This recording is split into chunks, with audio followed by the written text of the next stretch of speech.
Bienvenidos a Radio Uruguay, bienvenidos a La Máquina de Pensar. ¿Cómo les va? Ustedes saben, entre el 4 y el 7 de agosto pasado, del año pasado, tuvo lugar uno de los encuentros literarios más grandes del año, de ese año, el Festival Eñe, que estuvo organizado por el Centro Cultural de España y La Fábrica. Se trató de un evento que reunió a 130 escritores latinoamericanos, uruguayos y españoles que a lo largo de 4 días realizaron mesas redondas, conferencias y entrevistas en el marco de una gran asistencia de público. Se calcula en más de 5.000 las personas que se acercaron al Centro Cultural y a los otros puntos donde tuvo lugar el Festival Eñe. Para hoy tenemos dentro del Festival Eñe un encuentro muy particular con un tema también particular. Se trata de tics y manías de los escritores. Se trató de una mesa redonda muy graciosa, muy divertida, a la que asistieron Mauricio Rosenkopf, Mario Delgado Paraín y el escritor y poeta argentino Vicente Muleiro. Estuvo moderada y presentada por una colega, una compañera de Radio Uruguay, por María Inés Ovaldía. Escuchamos a continuación la primera parte de esta mesa redonda, tics y manías y rarezas de los escritores. Muy buenas tardes, bienvenidas y bienvenidos. Estoy como ustedes, tan entusiasmada por lo que van a hacer estos tres caballeros y desde ya saludo y agradezco la iniciativa del Centro Cultural de España de generar este espacio, esta porfía que significa insistir con la ñ a pesar de los tiempos, esta suerte de rebeldía que significa apostar a la ñ y que replica aquí en el sur una iniciativa que se llevó a cabo en Europa, en la vieja Europa y próspera Europa, y que se replica aquí ahora en esta iniciativa que nos enorgullece. Hemos tenido una semana loca, llena de gente interesante, tratando nosotros mismos de dividirnos para estar en más de una mesa, de estar escuchando aquella, de eligiendo a través de las posibilidades. Así que como ustedes, estoy aquí fruto de mi curiosidad, de mi capacidad de goce y de mi voluntad irrestricta de dejarme cautivar por estos tres caballeros. Tengo la certeza de que nos van a mentir, no me preocupa. Es más, adelanto a ustedes que no voy a ser moderadora porque me niego a moderar. Me niego a moderar estos excesos, me niego a moderar estas provocaciones, me niego a controlar a las manías. Porque a eso hemos venido esta tarde, a escuchar a estos tres señores de la escritura, señores de la letra, también señores de la palabra. Porque los tres son buenos narradores, no solo desde el texto, sino también desde la convocatoria y desde el sortilegio que significa la charla. Este señor se llama Mauricio, les digo, por si no lo conocen, apenas Rosenkopf. Este señor se llama Mario Delgado, hace el truco de agregar el aparaín. Y aquel señor lo trajimos desde la Argentina y hace 2 nochecitas que lo estamos seduciendo en nuestro país y casi que lo tenemos convertido en uno de los nuestros. Vicente Muleiro, muchas gracias por acompañarnos, tú también. La idea es entonces escuchar sobre manías y algunos tics y en todo caso las porfías de algunos escritores. Muleiro, que es un ser muy respetable, no quiere hablar de las de él. ¿Vos, Russo? No, a propósito de la ñ, digo, que hay toda una embestida baguala para sacarle el juego por la N, y lo que es una barbaridad, ¿no? Entonces eso me recuerda que hubo una época que querían sacar los tildes, los acentos. Entonces me acuerdo aproximadamente, mirá que le puedo agarrar en algún pie, con la ñ va a pasar lo mismo, un epigrama de Azorín que decía, a propósito de los tildes: mi buen amigo Barrientos, que ha dado en la atroz manía de suprimir los acentos, ayer desde Panticosa esta postdata Mendoza: chico, me tiene al helado la perdida de tu esposa.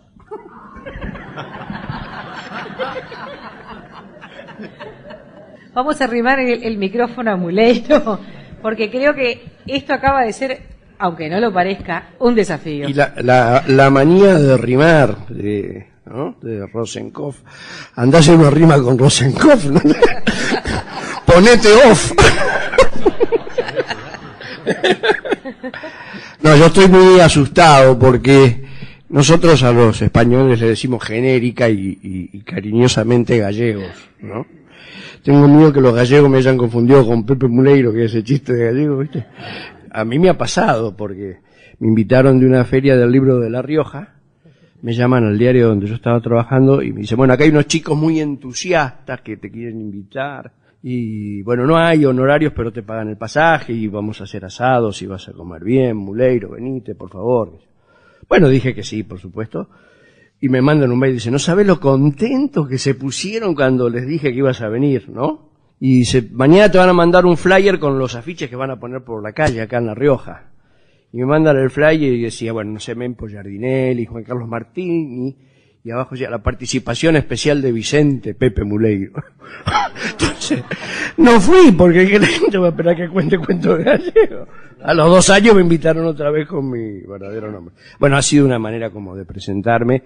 En efecto, yo soy muy anodino para escribir, no tengo tics o manías, me gustan las de los otros. En realidad tengo un inconfesable, porque empecé a escribir muy chico, a los 8 años, y me gustaba mucho hurgarme la nariz y hacer bolitas de moco y pegarlas. Y después sentía como un placer táctil tocando el relieve de los mocos secos. Y estoy por cumplir 59 años y la mantengo. No mojó la oreja, Mario Delgado. No mojó la oreja, mojó la nariz, ¿no? Yo le prometo poner las manos arriba de la mesa hasta que termine esta charla. Sí. Me siento un tanto incómodo. A mí me pareció formidable que la razón de esta mesa fuese este tema. Siempre me fascinaron las manías de los otros. Y en particular, tardíamente me empezaron a fascinar las manías de los escritores. Y yo no me canso de decir que malo, bueno, regular, no tengo más remedio que ser escritor y así dice el pasaporte cuando dice profesión, escritor. Entonces, ahí empecé a pensar que yo también debo tener la mía. Mala, buena, regular, pero es mi manía y la quiero mucho. Me impresionaban las manías. La de Cervantes, por ejemplo, pobre flaco. En Persile Segismunda dice, habla de su manía, la manía de extrañar cuando escribe, los 6 buenos dientes que le faltan. Y el pobre tenía la boca tan fina que los labios eran una línea. Y también Joyce. Joyce no sabía cómo hacer. Le encantaba el chocolate caliente con bizcocho, pero demoraba 20 minutos en deshacer el bizcocho con el chocolate entre los 3 dientes que le quedaban. Eso me ayudó a escribir la balada de Johnny Sosa, entenderlos. Mi manía era otra. Tengo que empezar a hablar ya de la manía. Ya se mandó para ir, mándese nomás. Mi manía era que me acompañara mi perro más querido. Cada vez que iba a escribir una novela, un cuento, mi perro estaba allí. Hace 40 y pico de años que me acompaña el perro. Se extraña, es verdad, es verdad. Y voy a contar la pequeña historia de mi manía, ¿no? Cuando era niño yo iba a la escuela a caballo y una vez cerca de Sarandí de allí tuve la oportunidad con mi madre y mi padre de ver a un famoso piloto y paracaidista que se llamaba Alejo Rodríguez y tenía la costumbre de largarse en paracaídas con su perro, un Foster pequeño que se llamaba igual que el avión era una avioneta Piper y el perrito se llamaba Piper, el Piper. Y mi madre tuvo el coraje de arrimarse después de un espectáculo y decirle, ¿dónde puedo conseguir un perro igual? Entonces, 2 o 3 meses después, apareció en un avión fumigador, aterrizó muy cerca de donde vivíamos nosotros y trajo un cujito chiquito, hijo del Piper de él. Y me lo regaló. Y me dice, estos perros son grandes caminadores y te van a acompañar por todos los caminos del mundo que recorras. Gracias. Y para empezar me acompañaba a la escuela, siempre. Mi madre me bañaba, me acuerdo, el primer año de la escuela, después ya no. Me planchaba bien la túnica, las bombachas, la camisa, iba de botas bien lustradas, el petizo y el Piper abajo, troteando. Ese perro me acompañó muchos años, hasta Minas, donde un tipo borracho tiró un tiro al aire y el Piper murió de un ataque al corazón. Lo enterré en una chacrita que teníamos y a los 4 años, haciendo la chacra otra vez, sin querer, remuevo el lugar donde estaba enterrado el Piper y ahí saqué su calavera. Esa calavera siempre la tengo delante. Siempre. Es más, me ha acompañado a varios encuentros de escritores, incluso. Y me acuerdo... Un poco más de respeto, por favor. Recuerdo que un día estaba en Buenos Aires. Había conocido el primer escritor en serio, un poquito antes de irse a su exilio en Buenos Aires. Primer escritor en serio en Buenos Aires. Acá había conocido un par antes. Ese escritor, que fuimos compañeros de trabajo unos días antes de que se fuera en el diario Clarín, era Daniel Moyano, un grande. Y él, un día estábamos conversando, y dice, ¿dónde vivís? Me pregunta. Yo vivía en una pensión rata, en la calle Corrientes y Acuña de Figueroa, donde estaba el mercado de las flores, por allá lejos. Y ahí me acompañó, yo estaba en esa pensión que para colmo se llamaba Mi Noche Triste. Y ahí Daniel fue a tomar unos mates conmigo por primera vez. Y se dio cuenta que en mi escritorio eran 3 o 4 cajones de fruta, muy bien forraditos, ¿no? Y ahí tenía una máquina de escribir, una Underwood vieja. ¿Y ese quién es? El Piper. ¿Ya le conté la historia? ¿Le encantó? ¿No? Muchos años después, en Casa de América, me dice, Daniel era muy amigo de Onetti, vivía en Madrid, y me dice, al saber que yo iba a ir a un encuentro, me dice, trae el perro. Y bueno, llevé al Piper. Y me acuerdo que en ese encuentro había una delegación cubana y se coló un cubanito de Miami. Así, sin más, sin ningún preámbulo, los empezó a insultar a sus compatriotas. Y nosotros, ahí estaba, por ejemplo, López Sacha, Zenel Paz, el autor de, ¿se acuerdan? De Fresa y Chocolate. Y Zenel, cuando empezó, que sabía de esta historia, porque los cubanos tienen la mala costumbre de andar sin plata, ¿sí? Entonces lo tuvimos que invitar a cenar como 3 veces. Entonces ahí le contamos la historia. Dice Zenel, de pronto en plena lluvia de insultos de este cubano de Miami, le dice, negro, échale el perro. Y fue maravilloso. Entonces, después, Daniel, me dice negro. No sé por qué me dice negro, pero me dice, algún día al Piper va a haber que hacerle un homenaje. Bueno, entonces ahí me contó de otro perro, que era un perro que es muy querido por Mempo Giardinelli. Exactamente, el perro Fernando, ¿no? Que tiene estatua propia y todo, en Resistencia, en el Chaco. Es un perro sabio. Perro sabio que iba a los conciertos y si el concierto era malo, se retiraba y con él se retiraba toda la gente. Se retiraban todos los que sabían música con el perro Fernando. Y él paraba muy cerca de una peña que se llamaba El Algarrobo, donde se reunían los músicos y los intelectuales de Resistencia, como 3 eran, y se lo querían llevar para su casa y él no quería vivir en la calle. Es otra característica que tenía, que no quiso tener dueño, y bueno, y guió musicalmente a la ciudad de Resistencia durante años hasta que murió, lo enterraron en el cementerio y le hicieron un monumento al perro Fernando. ¿Sí? Atención, charlas, entrevistas o columnas que te perdiste o que querés volver a escuchar, las encontrás en el blog de La Máquina de Pensar. Ingresá a piensamáquina.blogspot.com y bienvenido al corazón de las palabras. Continuamos escuchando la mesa sobre los tics y las manías de los escritores que dieran Mauricio Rosenkopf, Mario Delgado Aparaín y Vicente Muleiro. No, claro, cuando hablaste de la Underwood yo me acordé de la Remington, de la máquina de escribir, me refiero. Bueno, yo de muchacho vendía todo, calcetines, en el mercado agrícola vendí cebolla y ajo, y después llegué, fui creciendo y vendí máquinas de escribir, después me quedé con una Remington, dije, uy, ¿yo qué hago con esto? Y entonces ahí fue que empecé a escribir. Siguiendo los consejos de un amigo, Alberto Chepar, el gran humorista que fue corresponsal de guerra en la Guerra Civil Española, que me dijo, che, loco, decime una cosa, ¿y cómo se hace para escribir? Muy sencillo, dice, mira, vos tenés la máquina, sí, ponele un papel, te sentás frente a él, hasta que no la llene no te levantes. Pero claro, para mí cambié de estatus en el barrio, ¿no? Y yo trabajaba en un diario que había formado parte de la gente en el Popular, que tenía un suplemento de cultura que dirigía Gesualdo. Y entonces, y me publicaron un cuento. Yo tendría 20 años, entonces, ¿te das cuenta? Soy del siglo pasado.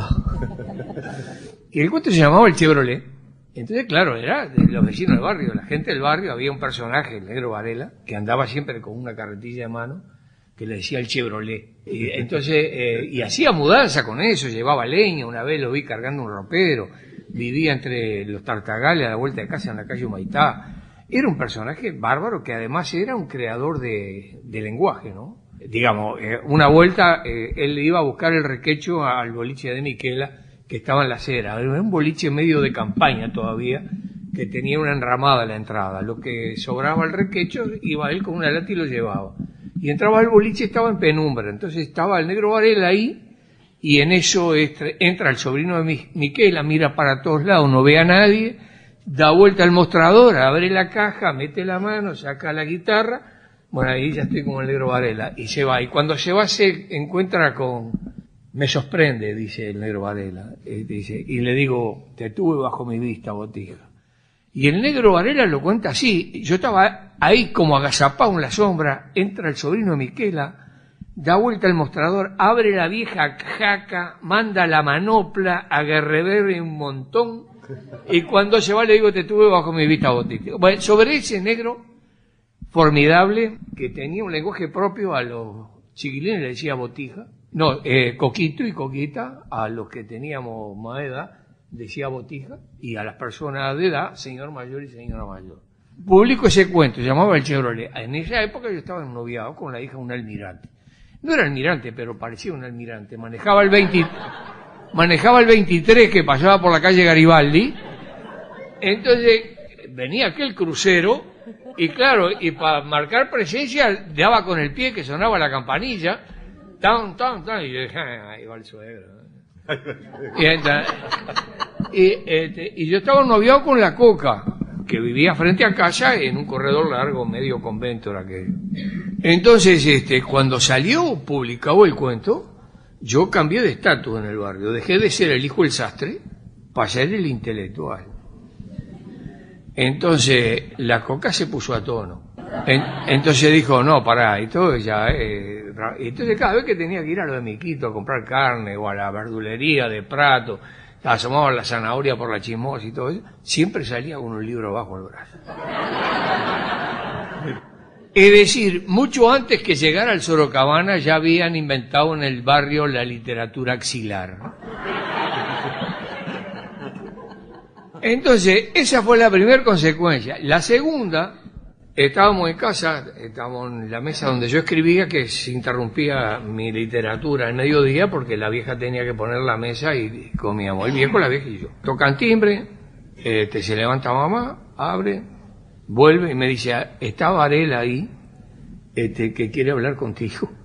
Entonces dije, respiré hondo, salí, teníamos un azaguán de eso de dos escalones, umbroso, fresco, que era una fiesta, los aguanes de antes. Y estaba el Negro Varela, con el suplemento del Popular, arrollado como si hubiera algo adentro, costumbre que después se desarrolló mucho. Y entonces le digo, ¿qué tal, Varela? ¿Cómo anda? Le dije una cosa, me dice, ¿esto lo escribiste vos? Y como dice el Eclesiastés, me salió a la mierda abanico que se fue el verano. Entonces le dije, y sí, Varela. Bueno, me dice, sentate ahí, léemelo porque yo no sé. Que eso es una cosa. Entonces me senté, lo leí, se lo di, y dijo, está bien, agarró y se fue. Desde entonces quedé con el tic, hice tratamiento, me mandaron a hacer tratamiento para ver si se me iba la manía de escribir, y pude con los psiquiatras. Vamos a volver a los objetos, de repente, ya que nos quedamos un poquito ahí, si Pipe está de acuerdo. ¿Piper dijo? Sí. Está. Manso, ¿no? Bien. Vamos a volver a los objetos. ¿Qué pasó con esa máquina de escribir? O sea que tiene una historia muy, muy interesante, ¿eh? Mira, la Remington ella, yo me desplazaba con ella. En una vuelta teníamos en la calle Joaquín Núñez, yo tenía una habitación, un apartamentito, digamos, y ahí se escarbó, se hizo un pozo, esas cosas. De los ratos libres, hubo como una alarma, y hubo que evacuar, y la Remington se la llevó el bebé, Raúl Sendic, para la calle Santa Rosa. Se llevó las cosas de más valor, arrancó con la Remington, que era la herramienta digamos de propaganda. Mira, toda a Santa Rosa. Bueno, y después ocurrió que en Santa Rosa hubo un allanamiento, detienen a la compañera de él y los dos hijos chicos, y yo qué sé qué, el bebé zafa, pero quien no pudo zafar fue la Remington, y desde entonces a veces sueño con ella. Muleiro confesó que no tenía manías. Yo le dije que no le íbamos a creer, entre otras cosas por los otros dos compañeros de mesa. Y es más, si insistía en decir que no tenía manías, no solo no le íbamos a creer, sino que íbamos a creer que las estaba escondiendo. Lo cual ya es una trampa, y creo que innecesaria. No, conté la más vergonzante de todas. A ver. Ya no me queda que esa. No, es que esa decidimos olvidarla. Es más, estamos todos con la mano arriba de la mesa desde que nos generó esa sensación de pánico. No, fuera de eso, tomar mate y contar las palabras. Ahora que hay, uno va a herramientas y dice contar palabras, para ver si cumplí con lo que me había propuesto. Digamos. Esos son manías. Esa herramienta que le permite contar palabras dista mucho de la Remington y dista mucho de la de la Underwood, de acá del compañero. Pero todos empezamos, yo por una letra 22, claro. Pero bueno, ahora sí. Me paso para saludarte, porque yo escribo en una letra 22. ¿Todavía? Desde entonces. ¿Sí? Con algún intervalo ahí. Bueno. 9 años, te Mira, costó una pausa. 13. Hablando de manías, Carlos Fuentes escribe con un solo dedo. Claro, que dicen que ya lo debe tener mucho por todo. Desde que escribió La región más transparente, creo. Ya se le gastó. No, pero yo creo que estas manías forman parte de lo que podemos llamar la ficción del escritor, ¿no? Bien. Que se arma toda una historia, inclusive hay la ficción del origen del escritor, de la que habla Piglia, ¿no? Como para presentarse como personaje ficcional. Había una muy interesante que decía que hacía Georges Simenon, el belga, cuando estaba escribiendo en París, que llegó a escribir una novela por semana. Cuando tenía plata, cuando juntaba suficiente dinero, él llamaba a 2 amigas prostitutas que lo esperaran a las 18 en un auto que dejaba enfrente de su departamento. Le daba la llave, terminaba de escribir a las 6 de la tarde, se acercaba al auto, abría y las chicas le decían: te estábamos esperando, George. No sabes cómo te amamos, George. Y eso le hacía terminar bien su día de escritora, si menos. Pero claro, tenía que juntar bastante dinero. Después se iban con el auto los 3, hacían un ménage à trois. Y bueno, me parece una de las manías más interesantes que he leído. Hay otras. En una época, le estaba contando acá a mi amigo Rodolfo Rabanal, que encontré una de Sábato, que dice que tuvo toda una larga época donde al mediodía quemaba lo que había escrito a la mañana, y llegamos a la conclusión de que quemó poco. No lo suficiente. No lo suficiente, ¿no? Bueno, después hay algunos tics en esta construcción ficcional. Los de Hemingway, por ejemplo, son famosísimos. Hay uno que me sirve, que es esa cosa de no terminar de trabajar sin pensar cuál es la idea con la que vas a empezar a escribir el día siguiente, ¿no? Es trajinada y obvia, pero la verdad que dejar una anotación sobre cómo vas a empezar a trabajar el día siguiente, él hablaba del terror a la página en blanco, ¿no? Y ahora existe lo que se llama el terror a la página en negro, que es decir, que tenerla toda crítica y no sirve para nada, ¿no? Es otro terror posible también. Mario, Eso- ¿borrón y lápiz o también máquina? No, máquina. Cada vez más moderna. En realidad, primero lo leí en una de las formidables notas periodísticas, una de las más formidables notas periodísticas en las que se pintaba una persona. Yo tuve la fortuna y le debo buena parte de lo que soy a ese hombre al que conocí, también bajándose de una avioneta cerca de casa, porque se quedaba en casa, que era el negro Carlos María Gutiérrez. Después de volver de Sierra Maestra, tengo el gran orgullo de decir que descansó en nuestro rancho, en Caraguatá.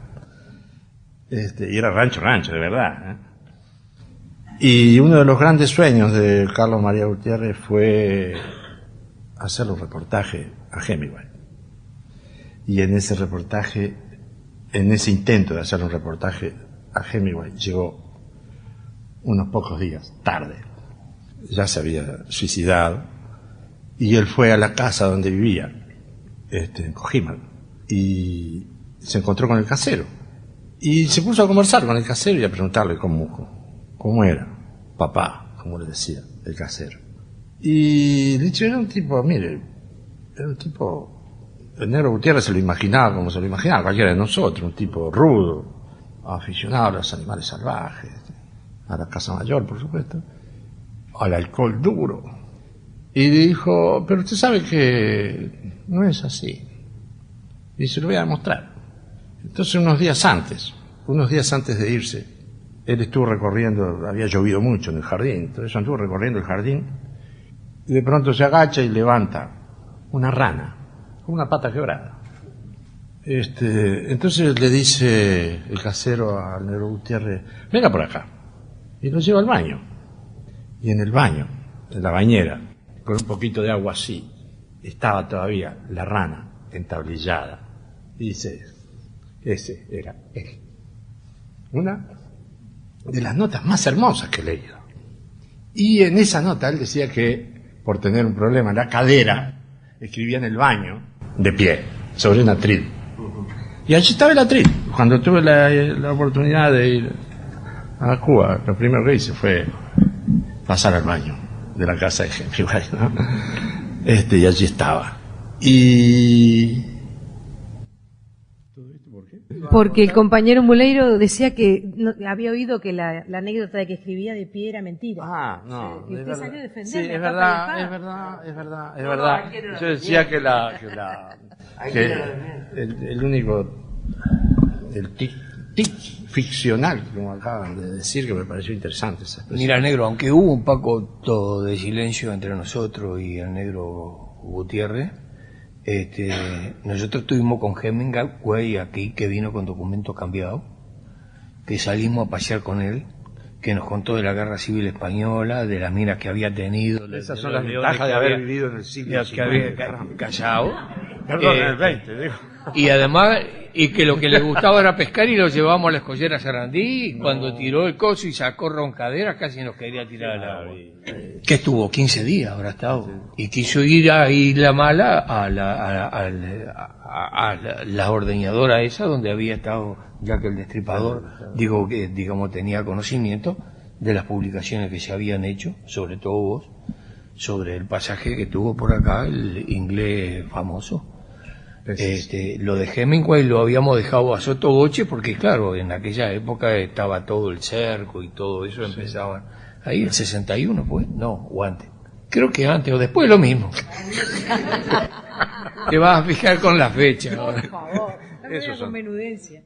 Ese tic está pronto para que le pongan título.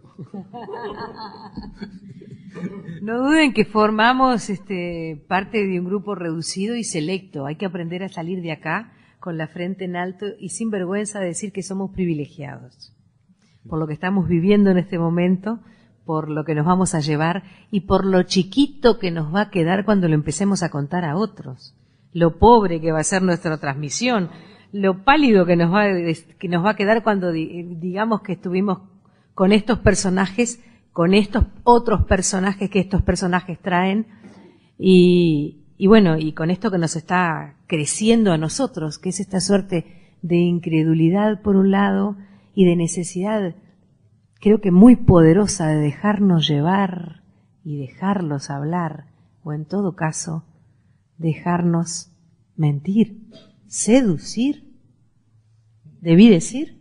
Me quedé en el baño de Hemingway, y me acordé de Vinicius, que era como ustedes, buen amigo, Sí. muy hospitalario, bebedor de, ¿cómo dijo Delgado? ¿Por qué se dedica? Una vez le pregunté a... ¿Alcohol duro? Alcohol duro. Sí, de sí, alcohol. es verdad. Una vez le pregunté a Vinicius, yo era conserje de un hotel donde él se quedaba. Y esto es rigurosamente verdad. En la época que estabas ennoviando con María Betania. No, ella venía de vez en cuando. Pero yo era conserje en el Hotel San Rafael. Eran las épocas duras del liceo. A mí había que ir a hacer la temporada a Punta del Este y me tocó la suerte de ir allí. Morenito y conserje. Sí, y la verdad es que me preguntaban, ¿cómo tocas el piano? No coincidimos por un pelo ahí, Yo lo reconocí de espaldas a usted. Vinicius ensayaba toda hora. Nos tenía locos con el piano. Eran las 2 de la tarde, empezaba, después seguía. Y decía, ¿por qué tocas tanto el piano? Me acuerdo, una pregunta parecida era, pero él contestaba, yo elegí el piano porque es el único instrumento capaz de sostener un vaso de whisky. Era verdad. Y usted que fue conserje y de un hotel tan prestigioso, ¿nos puede confirmar la manía de que escribía en el baño? ¿En la bañera? ¿En una suerte de tablita que iba de lado a lado de la bañera? Ahí ponía, no sé si, la Remington, la Underwood, la Olivetti, y ahí... El vaso.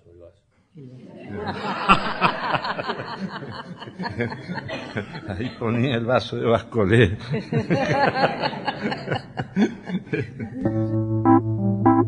En el aire de Radio Uruguay, La Máquina de Pensar.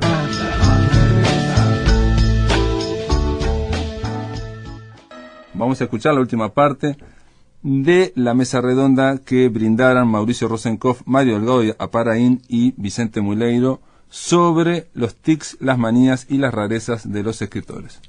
Pero no, lo que pasa es, dejamos lo Pero de yo quería establecer un vaso comunicante para que vean con este sujeto. Cuando hablaba del tic ficcional, es que yo nunca pude escribir una historia sin escribir primero el título. Eso me hacía, obviamente, me llevaba a pensar hasta un año. A pensar la historia. Hasta que, como dice esta morocha, hasta que la historia me terminaba de seducir. Pero ¿cómo se llama? Y ahí daba con el título. Recién ahí empezaba a cumplir con ese requisito que te decía el amigo de empezar a llenar. Hasta que no llenes esa hoja no te levantes. Sí, yo tuve ese síndrome también. Tengo cajones llenos de títulos, nunca arranqué ninguna cosa. No sé si a vos te pasó, pero pero si necesitas alguno, llamame que lo tengo archivado. ¿Nunca pensaste en publicar las obras completas? No, pero una selección sí. Pícaro. Excepto una sola novela, me quedó sin título. La terminé, me fui, volví y traje el título de España. Era una novela que empezaba a fines de la dictadura y terminaba en los primeros días de la apertura democrática. Mi hermano, que es un veterinario de caballos en Andalucía, me dice, Negro, ¿nunca viste una corrida de toros? Nunca. Vamos, en ronda. Entonces, ahí estaba. Era la última corrida de un torero veterano y lo estaban festejando. Y antes de empezar la ceremonia de entrada, por los altos parlantes se escucha y dice, y ahora va a entrar al ruedo el Curro Vázquez, luciendo un traje de luces, color, alivio de luto. Y yo dije, caramba, ¿qué color es ese? Y digo, me pareció preciosa la expresión. Y entonces cuando entra el torero, su traje era del color ese púrpura de los obispos, medio violáceo. Entonces ahí me pareció maravillosa la expresión. Y mi madre me decía que acá también se usaba esa expresión, sobre todo en las familias descendientes de españoles, cuando una mujer se quedaba viuda, primero venía la etapa del luto negro, después el medio luto gris, y después, cuando ya empezaba a entrar en sociedad, que se le permitía sonreír en público y todo eso, es decir, que estaba lidiando el luto, empezaba a usar los primeros colores. El primer color era ese. Como la historia, a su vez también los españoles, los andaluces, con picardías, también lo aplican a las viudas jóvenes, que se escapan de noche para aliviar el luto, ¿no? Como la novela empezaba en el periodo final de la dictadura, y aquello era un luto, y lo que vino después fue el alivio. Me gusta, dijo, acá encontré el título, y ese título se lo puse. No, esa es la ilustración de un tics ficcional, como dijo. Lo parió, Hay que ir a España a buscar un título. Usted anduvo en cada cadalso buscando título.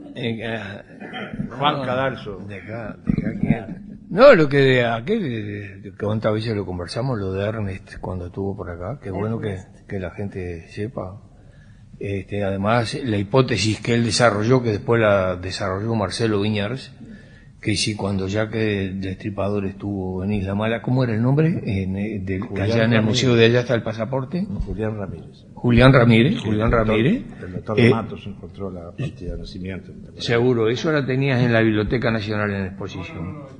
En Tacuarembó la tenías. Ya ven,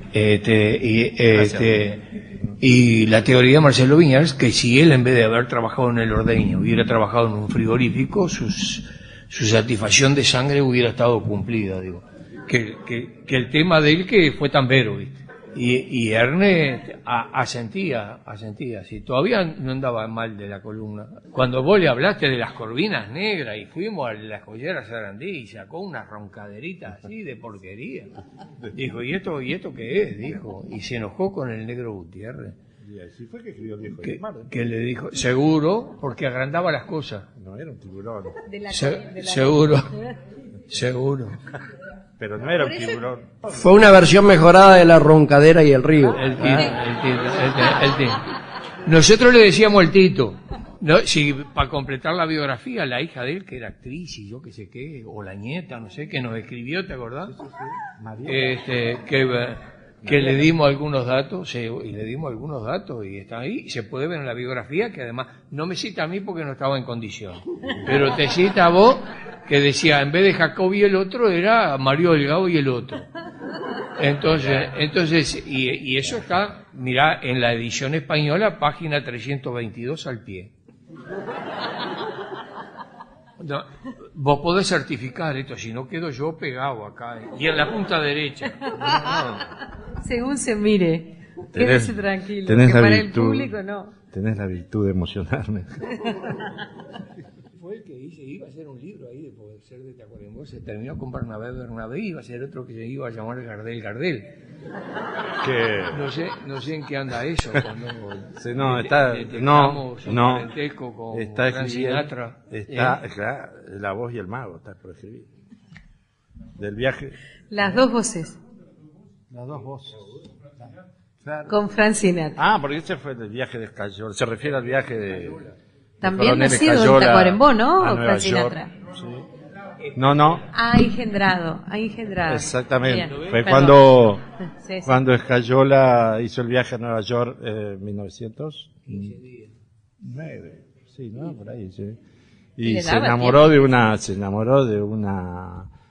mucama en un estaba hotel. Prometida con Giuseppe Sinatra, un changador del puerto. Sí. Y tuvieron sus cosas, y cuando él se va, porque los coroneles son así, y le dijo, y si quedo encinta, Y ponele Francisco como mi abuelo, le digo. Sí. ¿No ves? Frank. Ese lo tiene que... Y así fue. Así nació Frank. Y Y nació Frank Sinatra de ese modo, ¿no? Y las dos voces, ¿no? Y sí, vos lo ves con el Gacho a los dos. Si nosotros lo comentamos esto y la República salieron las dos fotos, los dos de Gacho y el título bajo que decía: lo que se hereda no se roba. Qué maravilla. Pero lo que pasa es que nos tiramos a menos. Entonces, Sí. ahora el tic de escribir, bueno, con el negro al menos tenemos esto. Cada cual lo hace a su manera, ¿verdad? Estructuramos lo que... Bueno, Moleiro, ¿cómo la vive? Yo me siento un poco incómodo por la incapacidad de mentir tanto.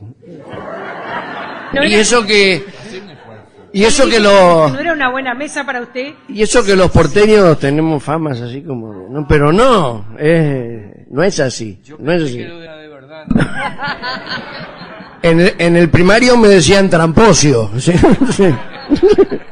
No, yo me siento muy cómodo y ya les he propuesto que nos declaren la guerra el sábado, que se rindan el domingo y que el lunes amanezcamos como un gran país. No, esta cosa de lo ficcional, me acuerdo de Antonio Dalmaceto, pregunta obvia de periodista cultural, ¿cómo empezaste a escribir? Y mira, yo era de Salto Santa Fe o Salto Entre Ríos, no el Salto uruguayo, el Salto argentino. Y me vine a Buenos Aires para estudiar pintura, pero tenía muy poca plata y fui a parar a una pensión donde había 3 camas. Y bueno, no podía pintar, no tenía lugar para pintar. Sí tenía lugar para escribir. Entonces así empecé a escribir. Y le digo, no puedo creer que una vocación literaria surja de ese equívoco. Me dice, bueno, ponelo así. Y en esa cosa ficcional me cuenta, dice que estaba viviendo en la localidad de Florida, en la provincia de Buenos Aires, y que entraron a robarle. Y bueno, y justo él estaba, y le dice, mire, no van a tener nada para robar acá, porque yo soy muy pobre, hago unas colaboraciones en unos periódicos y los escritores no ganamos mucho. Y dice, bueno, a ver la heladera por lo menos para comer algo. Y dice, no tengo heladera. Y se van enojados los ladrones, y a los 15 días para un flete, un rastrojero, y le bajan una heladera que decía, para el escritor, los ladrones. No te puedo creer. No, pues, ponelo así.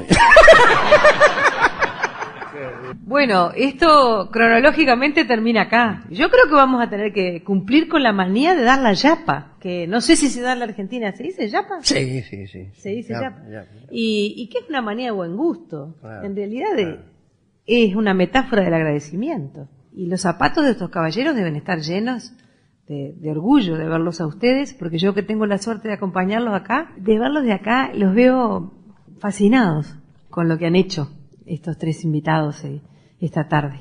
De cualquier manera, ustedes saben que la fascinación implica una condena, ¿no? No los vamos a liberar tan fácil. La yapa de Moleiro, la yapa de Delgado Paraín y la yapa de Rosenkopf. Si no, no nos moverán. Bien, y ya que estamos hablando de damas, a ver, no es musa, pero la dama de la manía. Una para cada uno. Dijiste dama y me acordé del ajedrez, porque de unas partidas de ajedrez que tuve oportunidad de hacer en algún momento. Entonces cuento esa. Bien. Esa dama vale también. Estábamos en Canadá con el nieto y el señor presidente. Y como habíamos reinventado el Morse con el nieto, después de contarnos las enfermedades, las novias, de haber hecho revolución, bajaban de los Andes, la Brigada Internacional, la dificultad que tenía yo por haber adelgazado para el smoking, para ir al Nobel y eso. Una vez lo conté así, no sé dónde, y alguien me preguntó, ¿usted tuvo el Nobel, no? La realidad y la ficción forma parte de la realidad. 2 veces le contesté.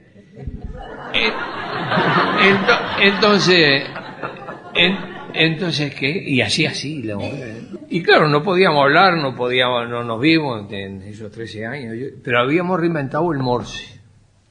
Y nos hablábamos a través de la pared. Y entonces, para matar el tiempo, teníamos tiempo espera, Eso era el tiempo. Empezamos a jugar al ajedrez. Nos pasábamos la posición de la ficha. Él había hecho un tablero en la pared que después lo borraba con el canto del cepillo de dientes, y yo en un pedazo de una cajilla de cigarrillo a la parte de plomo ahí anotaba. Entonces empezamos a tener una discusión, porque yo había colocado el alfil en su sitio y él me lo negaba. Que estaba ahí, que no estaba ahí. Fue un descargue aquello, una discusión, y en determinado momento yo lo corto, le cuelgo el teléfono y le digo, ¿sabes qué pasa? Yo tengo la sensación que hablar contigo es como estar hablando con la pared. Y oigo del otro lado una carcajada. Entonces, y dije, está la mía, dije, el alfil estaba donde yo decía. Me encantan esas pequeñas historias. Siempre pensé que las pequeñas historias, incluso hasta los chistes, son el núcleo, el germen de una gran novela, de una buena historia, de un buen cuento. Es eso que está contando él. Muchos de nosotros, nosotras, darían cualquier cosa por capturar una pequeña historia y convertirla en un cuento. Y siempre estuve muy atento. Y a veces me metía, como decía uno, en camisa de 11 balas, ¿no? Porque quedaba entre la espalda y la pared. Y me acuerdo que en esa época que él cuenta, yo daba clases en un liceo pobre de Solís de Mataojo. Había que ir a dedo, como decíamos, del puente de Fierro a la salida de Minas hasta el liceo. Y ahí había, a la salida del puente, había muchos maestros, profesores, ¿no? Y era una lotería saber con quién íbamos a viajar, ¿no? Y me acuerdo que un día paró una especie de Cadillac viejo, donde venían dos tipos y una preciosa mujer, ¿no? Entonces, la consigna siempre era que había que ser cauteloso, viajar callado, no conversar mucho, no mostrar la hilacha. Entonces, cuando íbamos, faltaban unos 5 kilómetros para llegar a Solís de Mataojo, uno de ellos dice, ¿y ustedes hacen siempre este sacrificio para viajar? Yo venía con otro compañero de trabajo. Sí, dice, ¿y les pagan para trabajar? Dice, todavía, dice, no pagan, es gratis, enseñamos gratis. No me digas, ¿vieron cómo en este país no se puede vivir? Nosotros también nos vamos. No, pero nosotros no, nosotros nos quedamos acá en Solís. No, nosotros nos vamos a Venezuela, porque acá no se puede trabajar. ¿Y ustedes qué son? Le pregunté yo, sin aguantar. Nosotros somos frentistas. No me digan. Sí, nosotros también. No me digas, ya estábamos entrando en Solís. No me digas. ¿Y qué tipo de frentes hacen? No, sencillito, nomás, un rebote ahí. ¿Y ahora qué hacemos? Bien, Muley. Bueno, nos voy a recuperar el tema. Bien, perfecto. Sí, para darle prolijidad a la cosa. Después de todo, para algo nos invitaron. Claro. No, realmente fue bárbaro compartir esta mesa con ustedes. Yo los había leído ya la balada de Johnny Sosa en una edición de Banda Oriental, chiquitita así. Y estuve en el estreno de tu obra sobre cartas, confirmó el título, cartas, las cartas que no llegaron, que hubo una función en Buenos Aires, ¿eh? Estaba lleno de rioplatenses, porque nosotros